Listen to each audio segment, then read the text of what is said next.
अब अहिले चाहिँ म फेरि अर्को लोकेसन बनाउन आएको छु है, यता साइडपट्टि। यो चाहिँ हाम्रो पाम बिच होटल। अनि पाम बिच होटलमा त्यो एउटा जेब्रा क्रसिङ होइन, माथि एउटा पुल छ, प्याडिस्टनिक पुल। त्यो क्रस गर्नु, रोला स्टेट पाम बिच होटलबाट आउनेहरूलाई चाहिँ ठ्याक्क क्रस गर्नु, 100 मिटर अगाडि आउनुहोस्।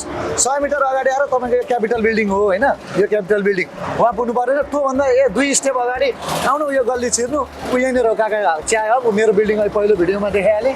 अनि क्यारी फोर छ त्यहाँ हेर्नु, क्यारी फोर पनि देख्न सक्नुहुन्छ। अहिले डोजरले गर्दा अलिकति डिस्टर्बिङ आइरहेको छ, म देखाउँछु ल, आउनुहोस्।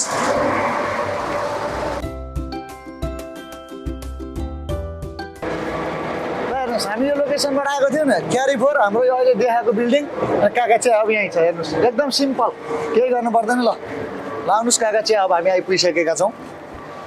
ल अब आउनुहोस्, दुनोट खाउँ, तातो दुनोट खाउँ। सकिएछ, बन्दैछ है फेरि दुनोट चाहिँ।